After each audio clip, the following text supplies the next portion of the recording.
Hey guys, welcome back to the channel with more of The Expanse. This is Season 2, Episode 3, and we've got a lot going on, guys. We didn't even see Gunny last episode, but she's still going to be headed towards war against Mars and Earth.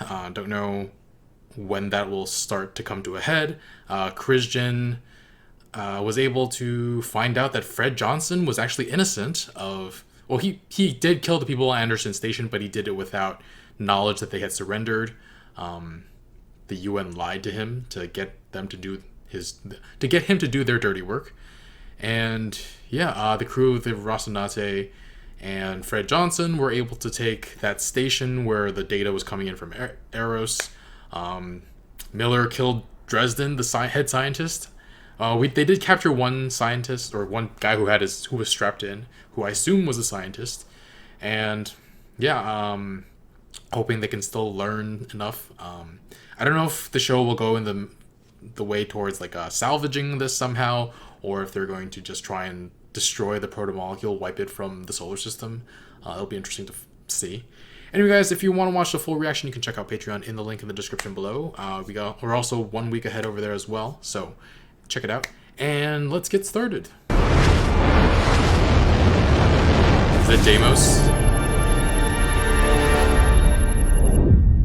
17 people in the station were killed instantly. I always knew Earth would strike first. You Right, guys Arthur? struck first. You call me? Oh, you heard me. Not today! I will not have you disrespecting a fellow Martian. He's got as much dust in his blood as the rest of us. Did you know that Martian Marines always train at 1G Earth gravity? They fly at the speed of war. It won't end out there. This could be our last chance to win, Christian. It's like you always said. Earth must come first. Humanity first. How about that? Yeah, that's a slogan from a presidential campaign. I actually didn't mean to do that. Hey! I don't want him anywhere near the prisoners! He won't be. You shouldn't even be on this station! Hey, that's something you need to get off your chest there? Damn right! Stop! Stop here! Dozens of ships leave here every day. Pick one, and I'll get you on it. It's time for you to go. Here's how. The captain, well, he's as close to righteous as it gets out here. So when you says you're out, that's just how it is. He put the booze away. He's like, you had enough. You keep picking fights with the wrong people. Miller just... He got you out of Eris alive. He shot an unarmed man right in the head. An unarmed mass murderer. He didn't have the right to make that decision. But you do. What I have to do now is clean up his mess. Diogo, all that. Hey. Stole his booze. Careful, easy. That's my tip. Time to go home. Okay. Where's the house? Ooh, you electric. I like you. You wouldn't know what to do. Zap him. Bumper. Come. You stay with me. Yeah. You one of us now. Getting dragged. Jeez. Oh, that one just missed puncturing your reactor, see? You guys would have melted instantly. Yikes. Jesus Christ. She's taking so much joy out of this. You're a Martian, right? You still got people there? They think I'm dead. I went down on the Downager. He was in the data center, so we're going to interrogate him first. He has to know more about the protomolecule than anyone else. Get in there! This should be an interesting conversation.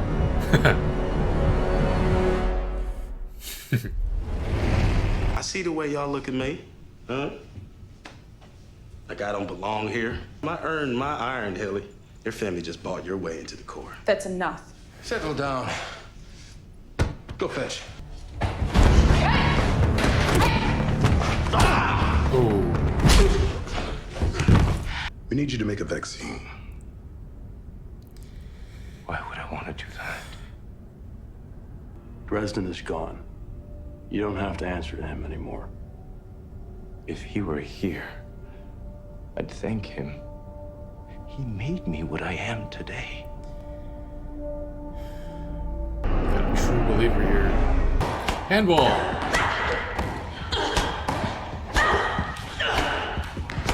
Oh man, I haven't played it so long.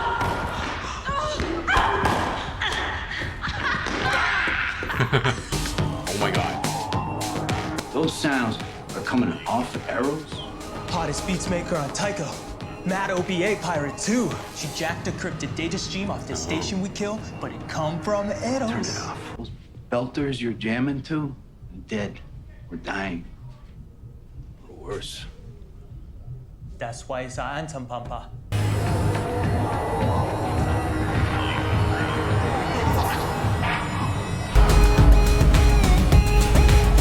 Go back 1 minute.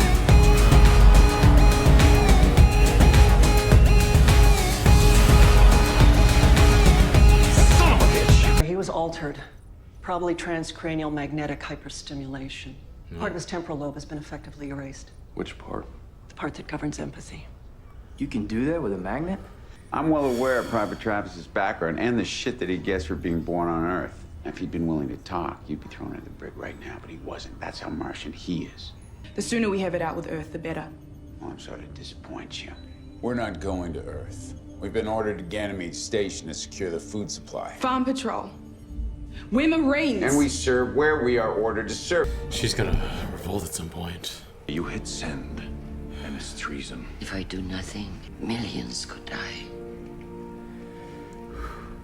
Please give it to me and go. There is no need for us to hang together. Oh, I'm sure they'll hang us separately. You'll get a better view. There are people in my government who are willing to take us to the brink of annihilation for reasons that I still cannot fathom. But like you, I want to stop this war. If you have any cards left in your hand, the time to play them is now. If they learn that you're helping her, the OPA will put a hit out on you. Well, then I guess it's gonna have to be our little secret then, Blue barnacles jutting out of her mouth, out of her body, snaking out of her hair, growing up against the walls. And there she was. Dead. Beautiful. A seed crystal that requires and provides a massive amount of energy. That's why she smashed the lights and the screens. She was trying to take away his power source. Did it work? Wait. Don't go. Please! Just tell me! What was it doing? played his scientific curiosity. Really? No way. Senior sign outside says we know where we're going. I think maybe I know where I need to go now, too. Have you ever talked to a pedophile? They're not gonna just talk about raping little kids, but if you show them pictures of kids, then they'll go on and on. And Eros is his pedophilia. You were talking about stopping it, taking it away. That's why he wouldn't help you. We nurtured it the best way we knew how. But Phoebe wasn't enough for you. We didn't control the station, so we incinerated the Martians, erased the data cores, and left. I got out on the Anubis. I saw the results. You did. What did it do? He's so Killed curious. everyone aboard. Obviously. But then what? Is there anything more that I could see? We nuked the ship and everything on it. 10 levels of environmental engineering, crew quarters, schools. The cylinder will be sealed, and after the initial acceleration, the body will begin to spin. All this will be farmland. Shit. It's designed to give the illusion of light and heat that is as gentle and warm as a summer's day. We can offer you salvation. Boy, it sounds like just what I need. I've heard that shrieky shit in bars. I thought it was just bad music. It's new. Give it to me.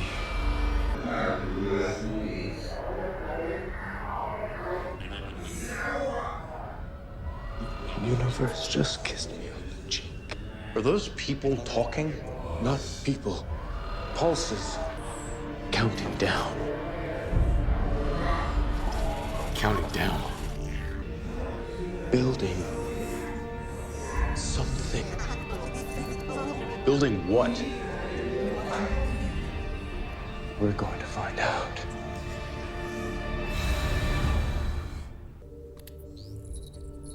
Information from Fred Johnson. What the fuck is this? God damn it! 25 people on that pod we lost. It's my job to protect them. You saved Amos. And we lost 25 people because I made that choice. Next time I'm gonna save them all. Wow. Run it again. There are words in the data stream. Voices. Are you saying those people are still alive? The only person who can answer that is dead. We need to do something. And I know I can't do it without you. We'll do it together.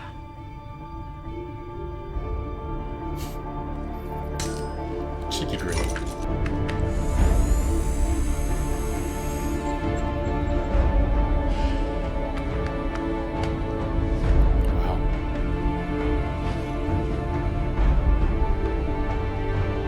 Because he didn't rat Gunny out. You know where you want to go? Eros. What? Something real bad is going on down there. Yeah, we know. And you know we have to destroy it. And I didn't kill him because he was crazy. I killed him because he was making sense. Any idea how we can take out a whole asteroid? With that.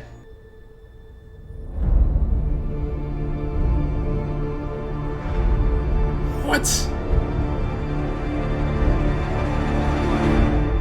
What? That's... oh, wow. That's crazy. Alright, guys. So Deimos is struck, and it's really fascinating watching the interaction within Gunny's group, specifically with the Earth-born Martian having his commitment questioned and him being constantly treated like he doesn't belong, that he's not a true Martian, and he finally lashes out after they continue to poke and prod him, and Gunny knocks him on his butt. He winds up not testifying against her, and that's Gunny's saving grace. And the group seems to have a better respect for him after he doesn't rat her out. But I still hate those two that were like tormenting him in the first place. Just, I mean, the show imitates life. I've been pissed off recently because people in the US are being treated like they don't belong because they weren't born here, or, I mean, even Trump is even telling people who were born here to go back to their own countries because they aren't white. And then his supporters trying to justify it. It's just disgusting. And like, these two Martians, they're going to need to do a lot more than just be like, oh, you're okay after all because you didn't turn us in. Like, they're going to have to do a lot more than that to get me to see them as anything but like horrible xenophobic people. Just not a fan of them whatsoever. But yeah, I love the term that Martians have dust in their blood. That's really interesting. And Ehrenreich actually seems pretty confident that Earth could take out Mars if Mars attacked, which is not the sense I got from the first season. Like, the military was the Martian specialty. I mean, Ehrenreich is partially right because they have stealth tech and weapons via Mr. Mao, but like, no one else is supposed to know about that, right? Yeah, Holden is furious with Miller for killing Dresden, and it seems like it's because it goes against like his code of honor to kill an unarmed man in like that. And it seems from later events too that Miller won't be getting along with Holden anytime soon. And just to think, like, last episode Holden was like, we'll wait for you, so then, like, so much for this team I thought was going to last for like a good long while. I'm not sure if it's going to be all like and they never saw each other again, or they'll reunite like 3 seasons from now and time has healed all wounds and they're like facing bigger and badder threats. I'm not sure which one it'll be. But fun little drinking scene with Miller and Amos. Miller wants to make a toast, but Amos just downs it in like half a second, then takes 2 more shots, and Miller's like, okay, you've had enough. Like, damn, this boy can drink. And then he doesn't share when Diogo comes. Just a funny drinking scene. But yeah, the rest of the crew doesn't want Miller around either. They see him as a liability, and Amos says that he keeps going after the wrong people, which, yeah, that tracks. The Rocinante is super beat up after their fight. Their CQB, I'm guessing it's also called, right? That qualified as CQB, right? And so everybody like kind of gets to chill for a bit, and Naomi and Holden can't even enjoy their time off because Naomi doesn't have a problem with Miller killing a mass murderer who was just going to cut a deal and get away. Like I mentioned last time, I understood why people did things the way they did, but it's hard to see them like butt heads over it. Meanwhile, the Belters look at Miller as a hero for getting revenge. Diogo even offers his own home, which is decorated like 12-year-old boy meets 13-year-old boy. And he's playing a song that someone on Tycho made from sounds coming off of Eros. That feels like super disrespectful, and I figured that the sounds had something to do with the proto-molecule, and Cortazar confirms it later, which I will get to that. Diogo is kind of just... he's not charming. It's funny to watch him, except for that scene where he was like hitting on the bartender. But he's otherwise just like a funny character. Like the way he was like bobbing his head when he was listening to the music, like it was just funny. Yeah, the actor is comical, I feel like. And Alex going through some serious survivor's guilt. Last time, Amos left him there to drink with some woman who he paid to listen to. This time he blamed himself for not stopping the first pod from being destroyed.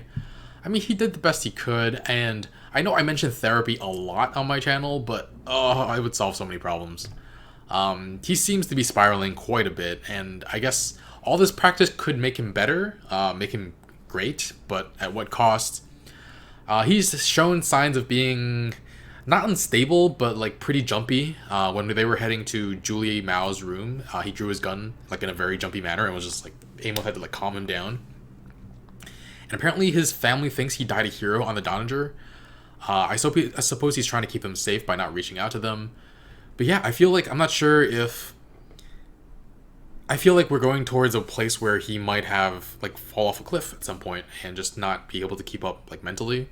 It'll be something to keep an eye on. Naomi and that Asian lady whose name I didn't catch, playing handball, that was definitely my, like, biggest hobby in high school. Kind of miss it. I should probably get back into it. It's, like, summer now, so... just for exercise, now that my back is mostly healed, too. Been, like, on my butt for... Not on my butt, on my back. I've been unable to sit and whatever for a very long time, so I've been going back to the gym mostly, but some cardio would do some good, right? And then there's the prisoner who was linked to the data center, Paulo Cortazar. I would not have kept him in the containment with the other prisoners. Like, he's too important. Like, what if he had lost that fight with the guy who was taking the bench? Like, he'd be dead and they'd have no leads. Or what if the other prisoners were ordered to kill him if they were captured? Like, it just made no sense that he was kept with everybody else. But luckily, he's okay. And Fred Johnson mentioned that all the prisoners who worked for Protogen before coming here, and they had their brains like wiped with a memory, or not with a memory, their brains like messed with a magnet so that they lacked empathy completely. Protogen, I'm guessing that's Julie Mao's father's company. I don't know if that's been confirmed, but I feel like it hasn't been. And if it hasn't been, I feel like it's Julie Mao's father's company. But yeah, Amos figures out how to get information from Cortazar, which was really fun to watch. Holden was originally like trying to reach out to him and understand him, talking about how he was on basic, which someone on Patreon explained to me earlier in the series, talking about his past trying to trigger him into talking. But it doesn't work because, yeah, the Protogen messing with the magnet, he doesn't care about all the lives, he doesn't care about any of that. Amos winds up asking Holden if he's ever talked to a pedophile, and Holden's like, And yet that question completely threw me off. Like, Amos says that if you show them pictures of kids, they'll open up, which, one, how does Amos know that? Like, did he used to hunt them down? Were there some that visited the brothel? I mean, I guess there were, because he worked in the brothel as a kid as well, so I guess that's where he knows it from. But yeah, also too, like, how did the writers know this in the first place? Did they learn this like in an abnormal psych course or something? Like, complexities of the human mind are just but yeah, Amos's point is that Eros is Cortazar's pedophilia, and they talk to him about the protomolecule, stoking his intellectual curiosity. And he listens to the noises coming out of Eros and said that their pulses counting down. It's building something. I'm guessing it's counting down towards when it's finished building. Not entirely sure. I mean, it wants to continue accumulating power, and I've guessed that it's capable of housing human consciousness. If it really was sent as a weapon from an extrasolar being, it could be a bomb designed to destroy human life. I don't know. It would probably aim at Earth to take out the most human life if it's that intelligent. Though, I don't know if it's... I'm wondering, like, just how big of an explosion it can cause, depending on how much power it gains. Would sending it into the sun actually give it more power, or would it just burn? I'm hoping the latter. It'd be really interesting if it was capable of blowing up, like, the entire solar system. I don't know. Like, I know there are some supernovas that get, like, really, really big, but I don't know exactly how big. Yeah, I'm just curious as to how big this... thing could be exactly. Miller goes to the church. I was like, wait, really? You're gonna get religious on me? But he's there just finding out how it works. He comes back to Fred Johnson, tells him where he wants to go, and it's freaking Eros. He wants to destroy with the Nauvoo, which, wow, that blew my mind a little bit, just a little bit. Fred Johnson's gonna be done as leader in the OPA if he does that, though. Like, throwing away such a big contract. The Mormons, I almost said Mermans because I just finished watching Aquaman. The Mormons already wanted him ousted and crashing the ship into Eros. I'm guessing to divert it into the sun. That's a hell of a move. Yeah, this episode was a lot of fun, even though there wasn't a lot of action. Probably my favorite episode yet. I'm going to give it a 9.0. But yeah, I feel like the story is firing on all cylinders. We're finding so much about everything that's going on in this world. But yeah, I really enjoyed it. If you want to watch the full reaction, you can check out Patreon in the link in the description below. We're also 1 week ahead over there, so you can check that out if you want to. And yeah, thanks for watching, and I'll see you guys soon.